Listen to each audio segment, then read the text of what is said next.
الحمدللہ قرآن مجید رمضان میں نازل ہوا، شہر رمضان الذی انزل فیہ القرآن۔ ویسے تو عام دنوں میں بھی قرآن مجید پڑھنا چاہیے کثرت کے ساتھ، اس کے ساتھ ایک مضبوط تعلق ہونا چاہیے، کیونکہ قرآن مجید ہی وہ واحد چیز ہے جس کے ذریعے بندہ اللہ تعالیٰ سے براہ راست جڑ جاتا، یعنی ڈائریکٹ ریلیشن شپ، ڈائریکٹ کانٹیکٹ۔ کیونکہ ایک حدیث کے مطابق قرآن کریم کا ایک سرا بندے کے ہاتھ میں اور دوسرا اللہ کے ہاتھ میں، تو گویا وہ چیز جو براہ راست ڈائریکٹ اللہ کی طرف سے آ رہی ہے، دوسری طرف اگر ہم اس کو تھام لیتے ہیں، پکڑ لیتے ہیں، تو اس کا کیا معنی ہے؟ ہم ایک طرف سے اللہ تعالیٰ سے جڑ جاتے ہیں، اور جب اس کو چھوڑتے ہیں تو گویا ہم اللہ تعالیٰ سے دور ہو جاتے ہیں۔ اور قرآن پاک کے پکڑنے کا مطلب کیا ہے؟ یہ نہیں کہ اگر مصحف کو ہم ہاتھ میں رکھیں تو گویا ہم نے رسی کا ایک سرا ہاتھ میں پکڑ رکھا ہے اور بس ہمارے ساتھ ہے۔ اس کو پکڑنے کا مطلب یہ ہے کہ اس کو پڑھتے رہیں، اس میں غور و فکر کرتے رہیں، اس کو سنتے رہیں، یہ کسی نہ کسی طرح اس کے ساتھ عملی تعلق ہو ہمارا۔ صفحہ نمبر 91، فصل اول، قرآن کریم کی تلاوت کے آداب اور فضیلت۔ قرآن کریم کی سب سے بڑی فضیلت یہ ہے کہ وہ اللہ تعالیٰ کا کلام ہے۔ باقی تمام چیزیں کیا ہیں؟ اللہ تعالیٰ کی تخلیق، کریشن، اور قرآن واحد ہے جو اللہ کا کلام ہے۔ تو کریشن اور سپیچ میں فرق ہے نا۔ اللہ تعالیٰ نے بہت سی آیات میں خود اس کی عظمت بیان فرمائی ہے۔ فرمایا ھذا کتاب انزلناہ مبارک، اور ہم نے اس کتاب کو اتارا، یہ برکت والی ہے، یعنی خیر و بھلائی سے بھرپور ہے۔ اور فرمایا ان ھذا القرآن یہدی للتی ہی اقوم، یہ قرآن وہ راہ دکھاتا ہے جو بہت سیدھی ہے یا سب سے زیادہ سیدھی ہے۔ ہم ہر نماز کے ہر رکعت میں سورۃ فاتحہ میں یہ دعا مانگتے ہیں اہدنا الصراط المستقیم، کہ اللہ ہم کو سیدھا راستہ دکھا۔ تو وہ راستہ کہاں سے نظر آئے گا؟ کون بتائے گا؟ کون دکھائے گا؟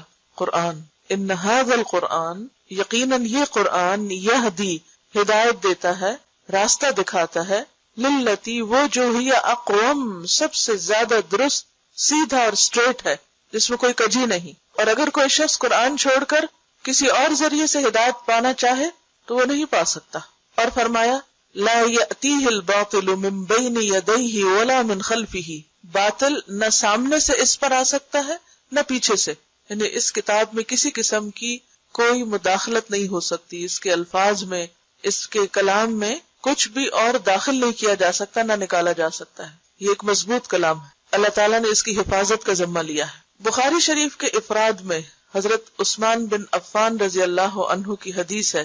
افراد کا کیا معنی ہے؟ افراد بخاری شریف کے افراد میں، آپ نے لفظ متفق علیہ سنا، کیا مطلب ہے جسے بخاری اور مسلم نے روایت کیا ہے، اور افراد کا پھر کیا معنی ہوگا؟ اکیلے بخاری نے جس کا روایت کی۔ نبی صلی اللہ علیہ وسلم نے فرمایا تم میں سے بہترین آدمی وہ ہے جو قرآن سیکھے اور سکھائے، خیرکم من تعلم القرآن وعلمہ۔ اور حضرت انس رضی اللہ عنہ نے کہا رسول اللہ صلی اللہ علیہ وسلم نے فرمایا کچھ بندے اللہ تعالیٰ کا اہل و عیال ہیں۔ کہا گیا اے اللہ کے رسول صلی اللہ علیہ وسلم وہ کون لوگ ہیں، یعنی جن کو اللہ نے اپنا اہل و عیال کہا ہے؟ تو فرمایا قرآن والے ہی اللہ کا اہل و عیال اور اس کے خاص بندے ہیں۔ اسے نسائی نے روایت کیا ہے اور حدیث صحیح ہے۔ اہل و عیال کون ہوتا ہے؟ کس کو کہتے ہیں؟ فیملی کو۔ ویسے تو اللہ کا کوئی بیٹا نہیں، کوئی بیوی نہیں، کوئی رشتہ دار نہیں، لیکن قرآن والوں کو اللہ تعالیٰ نے اپنے فیملی کس اعتبار سے کہا ہے؟ ان کو عزت اور تشریف اور اعلیٰ مقام دینے کے لیے۔ فیملی سے کیوں تشبیہ دی؟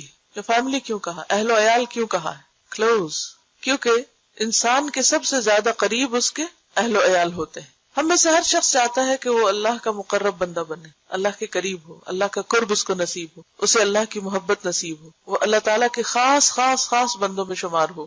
ہر ایک کا یہ شوق ہوتا ہے، لیکن وہ کون سا طریقہ ہے، وہ کون سا نسخہ ہے، وہ کیا ذریعہ ہے کہ ہم اس کے خاص بندے، کیونکہ اس حدیث کی وضاحت خود حدیث کے الفاظ میں ہے، اور اس کے خاص بندے، کیونکہ خاص بندے، اسپیشل پیپل، قریب ترین لوگ انسان کے لیے کون ہوتے؟ اس کے گھر والے۔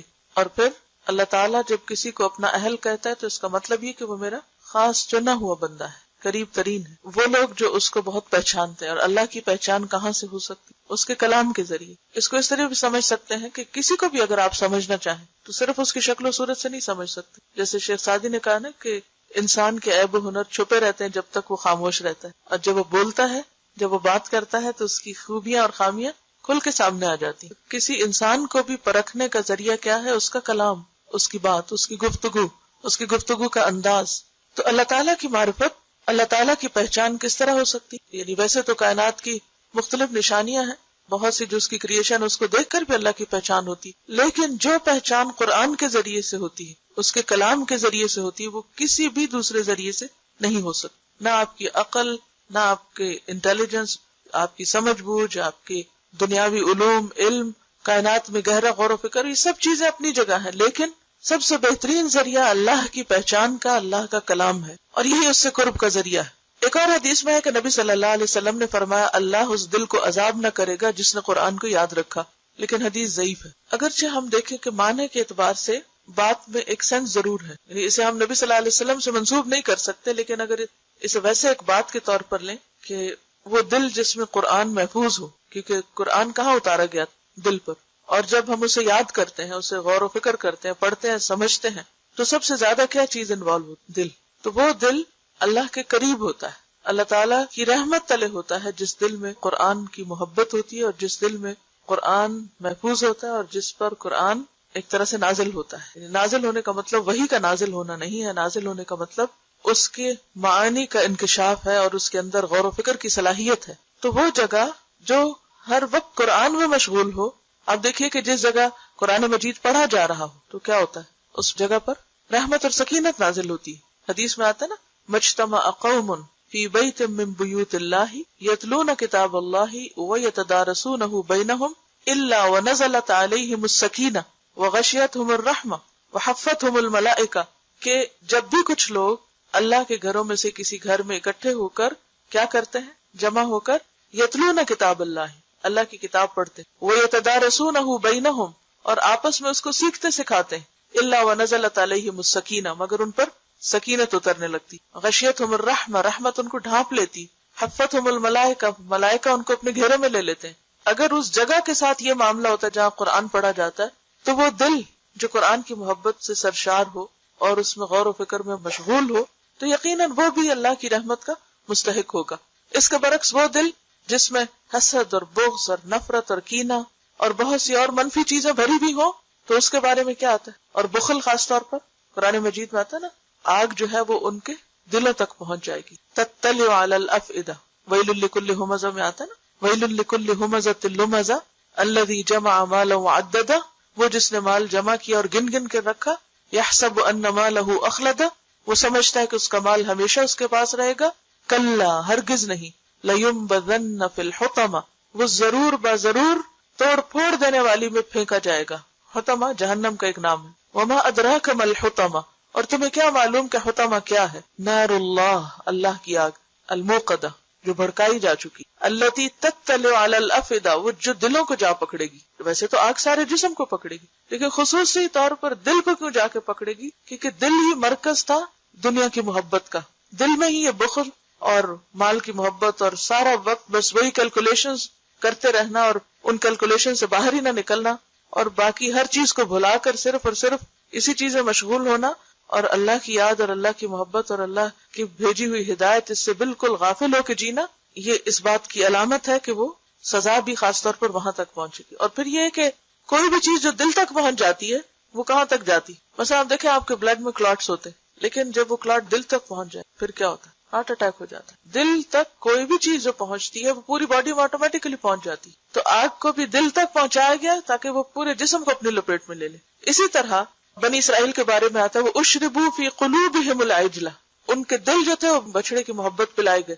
تو محبت کا مرکز بھی وہی ہے، جو چیز دل میں سما جائے پھر اس کا اثر پورے جسم پر آ جاتا ہے، پورا جسم اس سے سرشار ہوتا. تو آپ نے دیکھا ہوگا کہ جب قرآن آپ کو سمجھ آنے لگتا ہے، یہ قرآن کی تاثیر ہوتی ہے آپ کے اوپر، تو وہ دل تک پہنچ کر پورے جسم کے ایک ایک بال اور کھال جو ہے وہ اس سے متاثر ہو جائے. تقشعر منہ جلود الذین آمنوا، پھر ان کی جلد جو ہے ان کے رونگٹے کھڑے ہو جاتے ہیں جب ان پر قرآن کی آیات پڑھی جاتی، تو وہ دل کو ہٹ کرتی ہے اور پھر وہاں سے پورے جسم پر اس کا اثر جاتا ہے. اور ابن عمر رضی اللہ عنہما نے کہا کہ نبی صلی اللہ علیہ وسلم نے فرمایا، قرآن والے سے کہا جائے گا پڑھتا جا اور چڑھتا جا، یعنی اوپر اوپر جاتے جاؤ، اور ترتیل سے پڑھ، ترتیل سے، جیسے کہ سورۃ مزمل میں آتا ہے وَرَتِّلِ الْقُرْآنَ ترتیلا، اور قرآن کو آہستہ آہستہ ٹھہر کر پڑھو، یعنی اس کا حق ادا کرتے ہوئے. ایسا نہ پڑھو کہ آدھے حرف پڑھے جائیں اور آدھے نہیں، یعنی یتلونہ حق تلاوتہ، تلاوت کا حق ادا کرتے ہوئے پڑھنا چاہیے، جیسا کہ تو دنیا میں پڑھا کرتا تھا.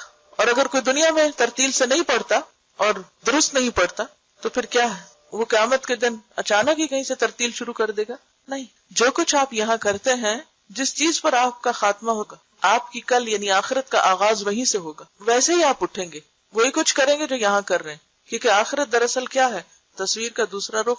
مثلاً پیپر پہ آپ کچھ لکھتے ہیں، جیسے یہ لکھا ہوا ہے، تو دوسری طرف کیا نظر آئے گا؟ وہی جو اس طرف لکھا ہوا. تو آج آپ دنیا کی اپنی زندگی کی کتاب میں اس طرف لکھ رہے ہیں، کل آپ کو بعین ہی وہی چیز نظر آئے گی. وہ تبدیل نہیں ہوگی کہ وہاں جا کے وہ کچھ اور بن جائے. تو جیسی کتاب ہم اپنی وہاں دیکھنا چاہتے ہیں ویسی ہی یہاں لکھنی ہوگی، ویسی ہی بنانی ہوگی. تو اسے کہا جائے گا کہ پڑھتا جا اور چڑھتا جا اور ترتیل سے پڑھ، جیسا کہ تو دنیا میں پڑھا کرتا تھا. یعنی صرف اتنا نہیں کہا کہ تو ترتیل سے پڑھ، بلکہ ساتھ ہی کہا جیسا تو وہاں پڑھتا تھا. یہ ایسے ہی ہے جیسے ہم بعض اوقات کسی سے کہتے ہیں نا، اچھا تم قرآن سناؤ. اچھا وہ جو سورت فلاں جگہ سنائی تھی نا، جیسے سنائی تھی ویسے ہی اب سناؤ.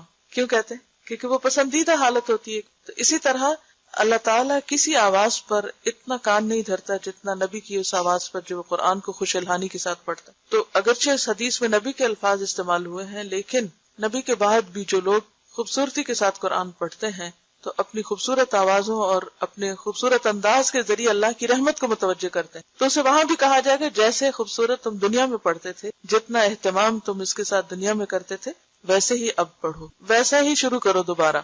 تیری منزل وہاں ہے جہاں تجھے تیری آخری آیت کی قرات پہنچا دے. یعنی تمہارا مقام اتنا ہی بلند ہوگا. آپ نے کبھی دیکھا ہوگا مختلف چیزوں کا جب گراف بنتا ہے تو اس میں بعض اوقات کمپیریزن ہوتا ہے، مثلا ایئرلی مختلف چیزوں کی پروڈکشن یا مختلف چیزوں کی پروگرس کا جب گراف بناتے ہیں تو اسے 2005 میں گراف اتنا ہے، پھر 6 میں اتنا تھا، 7 میں اتنا تھا. تو آپ نے دیکھا ہوگا کہ جتنی کوئی محنت یا کوشش کرتا ہے اس کے مطابق ہی اس کا گراف اونچا جاتا ہے. تو جو شخص جتنی خوبصورتی کے ساتھ، جتنی توجہ کے ساتھ، جتنے اچھے طریقے سے دنیا میں قرآن پڑھتا ہے، اسی طریقے سے جب وہ آخرت میں پڑھنا شروع کرے گا تو اس کا گراف اتنا ہی بلند ہوگا، اس کا مقام اور اس کی جگہ جنت میں اور اس کا جو گھر ہوگا اتنا ہی بلند ہوگا. پہلے بھی شاید آپ سے بات ہوئی تھی کہ جنت کے جو درجے ہیں وہ اتنے ہیں جیسے ایک آسمان سے دوسرے کا فاصلہ، یا ایک اور جگہ پر آتا ہے 500 سال کے برابر، یا ایک اور جگہ پر آتا ہے کہ جیسے تم میں سے کوئی آسمان میں ستارے کو دیکھے. اب جب ہم ستاروں کو دیکھتے ہیں تو جیسے فارم ہاؤسز ہوتے ہیں دور دور سکیٹرڈ گرین لینڈ میں، گھر چھوٹے چھوٹے ہوتے ہیں، تو ہم دور سے بازو کا دیکھ کے پہچانے وہ فلاں کا گھر ہے، وہ فلاں کا گھر ہے. تو بالکل اسی طرح جو اعلیٰ درجے کے لوگ ہوں گے ان کے گھر بھی سٹارز کی طرح پورے اس میں بکھرے ہوئے ہوں گے، وہ فلاں کا گھر ہے، وہ فلاں کا گھر ہے. اور کس کا کتنا بلند ہے اسی اعتبار سے ہوگا جتنا اس کا قرآن کے ساتھ تعلق ہے. اگرچہ یہ نہیں کہ صرف قرآن ہی ذریعہ ہے بلند مقام حاصل کرنے کا، لیکن قرآن ایک بہترین اور سب سے اچھا ذریعہ ہے. اگرچہ صدقہ خیرات اور نمازوں میں بہت اہتمام کرنا اور دیگر عبادات میں بہترین اہتمام بھی انسان کے درجوں کی بلندی کا باعث بنے گا، لیکن خصوصی طور پر جو نص سے ہمیں دلیل ملتی ہے وہ قرآن کی قرات ہے. لیکن ہم میں سے کتنے لوگ ہیں کہ جو اپنی قرات کو درست کرنے کے لیے سچے دل سے محنت کرتے ہیں، کہتے اچھا کر لیں گے، پڑھ لیں گے، لیکن یاد رکھیے کہ یہ چیز کبھی بھی آرزو اور تمناؤں سے نہیں آتی. اس کے لیے سخت محنت کی ضرورت ہوتی، شدید کوشش کی ضرورت ہوتی. یہ نہیں ہو سکتا کہ ایک دفعہ آپ بیٹھ کے کسی سے ایک دفعہ پڑھ لیں یا کوئی اچھی قرات سن لیں اور آٹومیٹکلی آپ کی قرات خود اچھی ہو جائے گی. اس کے لیے آپ کو توجہ دینی پڑے گی. دنیا میں بھی اگر آپ کوئی باغ لگاتے ہیں تو توجہ نہ دے تو وہ سوکھ جاتا ہے. اسی طرح قرآن کی ہر آیت ایک درخت کی طرح ہے، تو اگر آپ اس کو توجہ نہیں دیں گے تو درخت سوکھ جائیں گے. تو ہر آیت الگ الگ اپنا حق مانگتی. اور obviously یہ حدیث خاص طور پر حافظ قرآن کے لیے بھی ہے، کیونکہ باقی لوگ شاید مصحف دیکھ کے بھی پڑھنے کی اجازت ملے، لیکن جو obviously سمجھ آتی ہے بات وہ یہی ہے کہ انسان کو ویسے ہی پڑھنے کے لیے کہا جائے گا جیسے دنیا میں پڑھتے تھے. جیسے پڑھتے تھے ویسے پڑھو. تو اگر زبانی پڑھتے تھے زبانی پڑھو، اور شاید دیکھ کے پڑھتے تھے، لیکن اصل جو فوکس ہے وہ قرآن کے طریقہ قرات پر ہے کہ کس انداز سے پڑھتے ہو تم. حضرت بریدہ نبی صلی اللہ علیہ وسلم سے روایت کرتے ہیں کہ آپ صلی اللہ علیہ وسلم نے فرمایا قیامت کے دن قرآن اپنے ساتھی کو ملے گا. کون ساتھی؟ کون دوست؟ صاحب قرآن جو قرآن پڑھتا تھا. کیونکہ قبر میں قرآن ایک دوست کی طرح ہوگا انسان کے ساتھ. تو قیامت کے دن بھی قرآن اپنے ساتھی کو ملے گا، جبکہ وہ قبر سے کمزور اور زرد رنگ نکلے گا. یعنی قبر سے جب اٹھایا جائے گا تو وہ کمزور، ویک، زرد رنگ کا ہوگا. وہ کیوں؟ انسان قبر سے نکل کے ایسا کیوں ہوگا؟ اور یہ بھی حسن حدیث ہے، مسند احمد کی روایت ہے. یہ بیسیکلی قیامت کے دن قبروں سے جب لوگ نکلیں گے تو صاحب قرآن جب اٹھے گا تو کمزور ہوگا، زرد رنگ کا ہوگا. کیوں؟ قبر میں رہنے کی وجہ سے یا کسی اور وجہ سے؟ خوف سے اور دنیا میں قرآن پڑھنے کی وجہ سے قرآن کے ساتھ گہرا تعلق رکھنے کی وجہ سے جو اس کی حالت ہو گئی تھی اس کے ساتھ ہی وہ فوت ہوا، اسی حال پہ دفن ہوا، اسی طرح اٹھے گا۔ قرآن پاک میں منافقین کی صفت کیا آتی؟ اذا رأیتہم تعجبک اجسامہم، جب تم انہیں دیکھو تو ان کے جسم تمہیں بہت متاثر کریں، کیونکہ ان کی ساری توجہ کس پر ہے؟ جسموں کی طرف۔ اور بات یہ ہے کہ اگر آپ کسی فٹنس پروگرام میں شریک ہو جائیں تو پھر آپ کسی اور چیز کی طرف توجہ نہیں کر سکتے، اور اگر آپ قرآن پروگرام میں شریک ہو جائیں تو پھر جسم متاثر ہوتے ہیں۔ اور کثرت قرات جو ہے یا قرآن کے ساتھ جو مشغولیت ہے وہ بہرحال انسان کو، کیونکہ قرآن وہ کلام ہے جو پہاڑ پہ اتارا جاتا تو کیا ہوتا؟ لو انزلنا هذا القرآن على جبل لرأيته خاشعا متصدعا من خشية الله، اگر ہم یہ قرآن پہاڑ پر اتارتے تو تم دیکھتے کہ پہاڑ اللہ کی خشیت سے دب جاتا، ٹکڑے ٹکڑے ہو جاتا، خاشع خشوع سے جھک جاتا، دب جاتا، یعنی بیٹھ جاتا۔ اس کی وہ جو اونچائی ہے نا، وہ جو چوٹی اٹھی ہوئی ہے، وہ اٹھی ہوئی چوٹی نہ رہتی بلکہ کیا ہوتی؟ دب جاتی، یعنی اتنی اس کے اندر تواضع آ جاتی۔ پہاڑ اصل میں ایک گرینڈر اور ایک تکبر کی علامت بھی، کہ جب قرآن پاک میں تکبر والی چال کا ذکر آتا ہے تو وہاں پر آتا ہے انک لن تخرق الارض ولن تبلغ الجبال طولا، تم پہاڑوں کی بلندی کو نہیں پہنچ سکتے۔ تو وہ پہاڑوں کی جو اونچائی اور بلندی ہے ایک سمبل بھی ہے اونچا ہونے کا۔ تو پہاڑ بھی قرآن کی وجہ سے کیا ہو جاتے؟ ان کا تکبر اور ان کی اونچائی اور بڑائی ختم ہو جاتی، بیٹھ جاتے، اور صرف بیٹھتے ہی نہ، متصدعن، ٹکڑے ٹکڑے ہوتے۔ اگر آپ نے کبھی کوئی سین دیکھا ہو ڈائنامائٹ سے پہاڑ کو توڑنے کا، تو آپ دیکھیں چھوٹی چھوٹی اس کی جو کرچیاں ہوتی ہیں نا، وہ یوں اڑ رہی ہوتی دھول بن کے، اور کیا انسان متاثر نہ ہوگا؟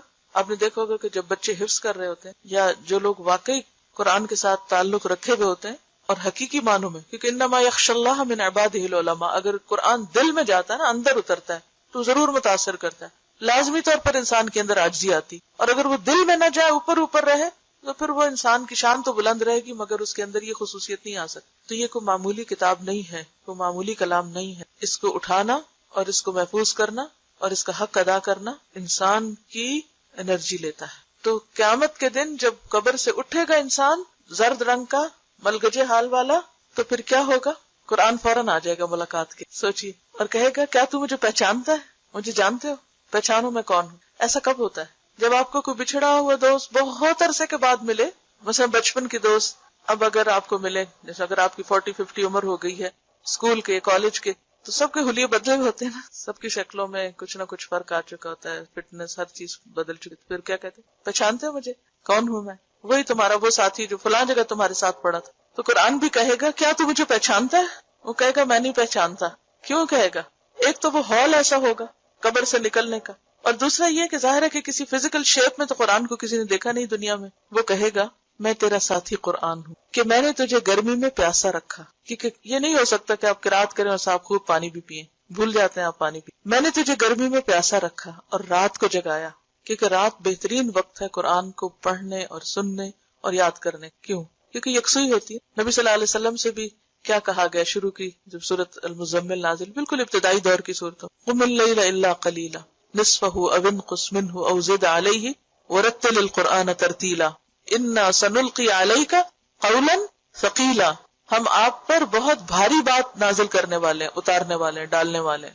تو قم اللیل، قرآن اور رات کا ایک خصوصی تعلق ہے۔ جو لوگ رات کو قرآن نہیں پڑھتے، قرآن پوری طرح ان کے اندر نہیں اتر سکتا۔ انسان رات کو صرف وہ کام کرتا ہے جس کا اسے بہت شوق ہو، ورنہ نیند کسی بھی چیز کے لیے قربان نہیں کی جا سکتی۔ انسان نیند کس چیز کے لیے قربان کر سکتا؟ آپ کب جاگتے ہیں؟ سوچیں۔ اب جن لوگوں کو ٹیلی ویژن دیکھنے کا شوق ہوتا ہے، کوئی خاص شو دیکھنے کا، ان کی محبت اس میں ہے، تو وہ کیا کرتے ہیں؟ رات رات بھر جاگ کے فلمیں دیکھتے ہیں۔ اسی طرح جب کوئی عزیز دوست آئیں تو عموماً آپ کیا کرتے ہیں؟ کوئی رشتے دار آئیں آپ کے، یہاں تو خیر تجربہ کم ہی ہوتا ہوگا آپ کو، لیکن عموماً شادیوں وغیرہ میں لوگ اکٹھے ہوتے ہیں بہت عرصے کے بعد، تو پھر کیا کہتے ہیں؟ رات کو جاگ کے بہت دیر باتیں۔ آپ صرف اپنی محبوب چیز کے لیے رات کو جاگ سکتے ہیں، کیونکہ نیند اس سب کو بہت پیاری ہوتی، نیند کو صرف محبوب چیز کے لیے قربان کیا جا سکتا۔ تو واقعی جس کو قرآن سے محبت ہوگی وہ قرآن کے لیے اپنی نیند چھوڑے گا۔ تو قرآن کہے گا میں تیرا دوست ہوں، میں نے تجھے گرمی میں پیاسا رکھا اور رات کو جگایا۔ اور ہر تاجر اپنی تجارت کے پیچھے ہے، ہر تاجر اپنی تجارت کے پیچھے ہے، اور میں آج تیرے لیے ہر تجارت سے اچھا ہوں۔ یعنی لوگ دنیا کے کاروبار میں لگے رہے، دنیا کا مال کمانے میں، دنیا کے پیچھے بھاگتے رہے، جابز کے پیچھے اور چیزوں کے پیچھے۔ چلے مردوں کی تو پھر ایک ضرورت ہوتی ہے، لیکن آج کے دور میں تو عورتوں کے لیے بھی جاب کرنا فرض سمجھ لیا گیا کہ وہ ضرور پیسے کمائیں۔ اور اگر وہ نہیں کرتی تو شاید وہ کوئی جرم کر رہی. حالانکہ اسلام نے عورت پر رتی برابر بھی یہ ذمہ داری نہیں ڈالی کہ وہ کما کر کچھ لائے. اگر وہ کرتی ہے تو ٹھیک ہے، اسے ایک حد تک اجازت ہے اپنی پابندیوں میں رہ کر کام کرنے کی، یا اگر کوئی مجبوری ہے تو ٹھیک ہے وہ کر سکتی ہے، لیکن ذمہ داری نہیں، فریضہ نہیں ہے اس کے اوپر. تو اس اعتبار سے ایک خاتون ہونا میں سمجھتی بہت بڑا پریویلیج ہے کہ ہم اگر نہیں کوئی کام کرتے تو نہ کرے تو ہم اللہ کے یہاں گناہگار نہیں. ہاں مرد اگر وہ اپنی بیوی بچوں کو بھوکا رکھتے ہیں، نہیں کھلاتے تو ان کی پوچھ پکڑ. تو بہرحال یہاں یہ کہا جا رہا ہے کہ ہر تاجر اپنی تجارت کے پیچھے ہے. کیا مطلب؟ یعنی جس کو جس چیز کے کمانے اور نفع حاصل کرنے اور پروفٹ بنانے کا شوق تھا، وہ دن کو کیا رات کو بھی اس کے پیچھے لگا رہا. اور میں آج تیرے لیے ہر تجارت سے اچھا ہوں. قرآن مجید میں بھی آتا نا، ہوا خیر مما یجمعون. یہ قرآن بہتر ہے ہر اس چیز سے جسے لوگ جمع کر رہے ہیں. مثلا آج ستمبر کی کون سی تاریخ؟ 5. آپ لوگوں نے 7 ستمبر سے قرآن پڑھنا شروع کیا تھا، تقریباً 1 سال ہونے کو. اس 1 سال میں آپ نے سورۃ یاسین تک قرآن کو جمع کیا، اس کا ترجمہ یاد کیا، اس کے معنی کو سمجھا، جس حد تک بھی جس سے جو محنت ہوئی، کوشش ہوئی، آپ نے سمیٹا اس کو. ہر ایک کا سمیٹنا فرق ہے نا، سب نے ایک جیسا نہیں دیا، تو سب کو برابر کر گیا، لیکن ہر ایک نے جمع اپنے اپنے ظرف یا برتن یا کیپیسٹی کے اعتبار سے کیا اس کو. لیکن کچھ لوگ سوچتے رہے کس چیز نے روکا ان کو یہاں آنے سے، مثلا کسی جاب نے یا کسی اور ایسے ہی کام نے. اس 1 سال میں انہوں نے کتنا مال کما لیا ہوگا، کتنے پیسے کما لیے، اس سے کتنا کچھ کیا بنا لیں گے. ہو سکتا ہے ان کی ضرورت ہے تو ایک الگ بات ہے، لیکن اگر صرف شوق ہے، کئی لوگ صرف جاب کس لیے کرتے ہیں کہ اتنا پڑھا تو اب گھر بیٹھ جائے، کہ میری سیٹسفیکشن نہیں ہوتی. تو اگر صرف شوق کے لیے مال جمع کیا، وہ مال کہاں رکھا ہوگا؟ بینک میں. مثلا وہ بینک کا مال کون استعمال کر رہا ہے، کس کو فائدہ دے رہا ہے؟ یا کوئی چیز خریدی ہوگی، مثلا کسی نے زیور خریدا، وہ زیور کہاں رکھا ہوا؟ یا ہاتھ پر رکھا ہوگا یا کسی بینک کے لاکر میں رکھا ہوگا. اسی طرح کچھ اور، اسی طرح دنیا کی چیز کو ڈیکوریشن پیس خوبصورت، کوئی اچھے کپڑے خرید لیے ہوں گے، وہ ساری چیزیں کہاں رہیں گی؟ یہیں رہ جائیں گی. لیکن وہ خزانہ جو قرآن سیکھ کر آپ سمیٹتے ہیں، دنیا کی کوئی چیز اس کے برابر نہیں، کچھ بھی نہیں ہے ہی نہیں کہیں. ہوا خیر مما یجمعون. جو کچھ بھی انسان کماتا ہے، جو بھی جمع کرتا ہے، سمیٹتا ہے، کتنا کھا لیتا ہے، کتنا پہن لیتا ہے، باقی کس کے کام آتا ہے، چاہتے ہوئے یا نہ چاہتے ہوئے. بعض اوقات انسان خوشی سے کسی کو دیتا ہے اور بعض اوقات نہیں بھی خوشی سے دیتا اور دوسرے لے جاتے ہیں. اور وہ کس کام لگاتے ہیں اس کو؟ مثلا ہماری اولاد لے جاتی ہے، کوئی بھی لے جائے، کس کام لگائیں گے؟ ہمیں نہیں پتا کیا کریں گے ہمارے مال سے، ہمارے کام تو نہیں آئے. ما اغنی عنہ مالہ وما کسب.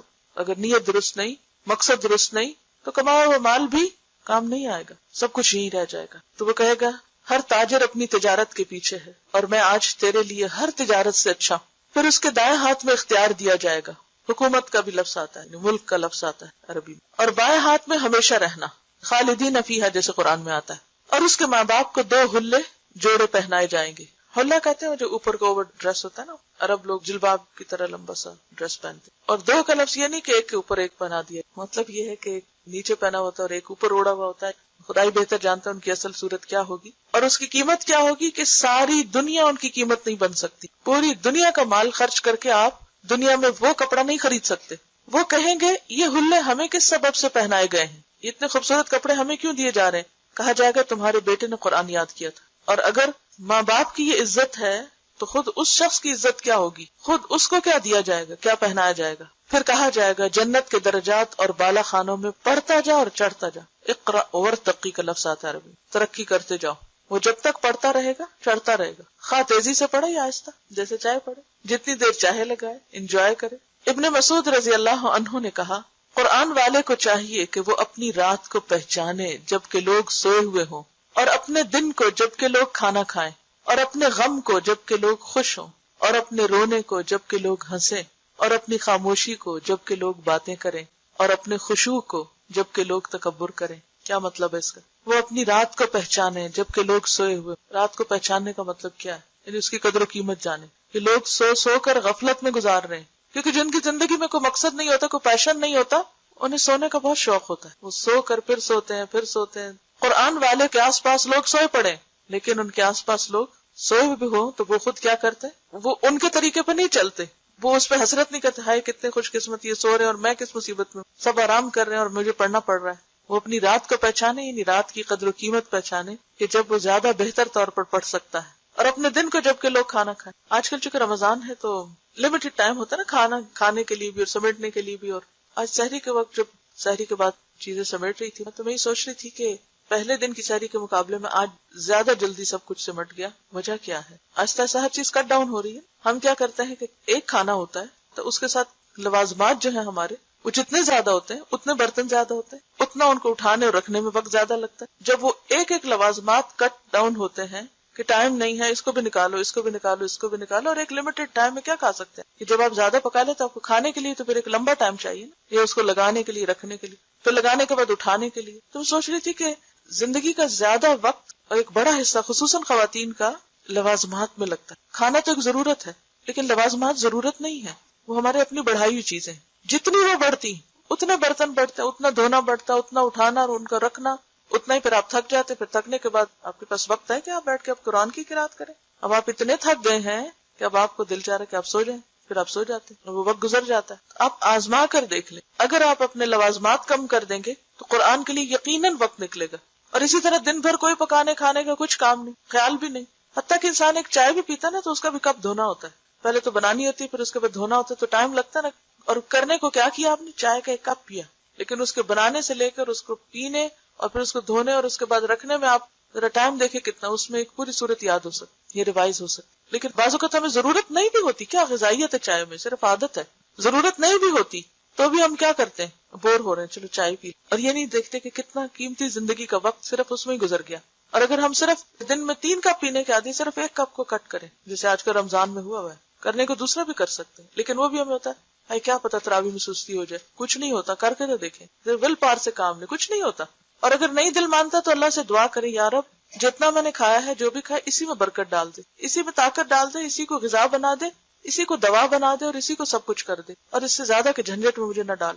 تو آپ دیکھیں گے کہ اسی کے اندر اللہ آپ کو قناعت دے دے گا, اور اس وقت کو آپ قرآن کے لیے استعمال کر سکتے. تو بات یہ ہے کہ قرآن کو پڑھنے کے لیے, یاد کرنے کے لیے آپ کو لازماً وقت چاہیے, اور وقت کہیں اور سے نہیں, ایک اور دن ملے گا آپ کو, یہی دن ہے, اسی میں سے آپ کو نکالنا ہے, اسی میں سے آپ کو اپنے لیے وقت بچانا ہے. آپ دیکھیں کہ ایک عورت کی زندگی خصوصاً ایسی ہوتی ہے کہ سب اس سے صرف ڈیمانڈ کر رہے ہوتے ہیں. شوہر بھی ڈیمانڈ کرتا ہے, بچے بھی ڈیمانڈ کرتے ہیں, رشتے دار بھی ڈیمانڈ کرتے ہیں, مہمان بھی ڈیمانڈ کرتے ہیں, سب اسی سے ڈیمانڈ کرتے, ہر ایک کو اسی سے اپنی ضرورت پوری کرنی. پھر آپ اپنے لیے نہیں جی سکتے, آپ کے اپنے لیے کچھ بھی وقت نہیں بچتا, کوئی آپ کے لیے نہیں سوچے گا. آپ کو خود سوچنا ہے اپنے کہ کیا ضرورت ہے اور کیا عیش و عشرت ہے, کہاں کٹ ڈاؤن ہے, کہاں سٹاپ ہے, بس یہاں تک, اور اس میں سے کتنا وقت مجھے نکالنا. تو آپ دیکھیں کہ منٹ کاؤنٹ کرتے کرتے آپ ایک اچھا والا چنک نکال لیں گے اپنی ساری مصروفیات کے ساتھ, اسی میں آپ کو پڑھنا ہے. تو اپنی رات کو پہچانے جب کہ لوگ سوئے ہوئے ہوں, کہ وہاں سے کیسے وقت نکالتے. اپنے دن کو جب کہ لوگ کھانا کھائیں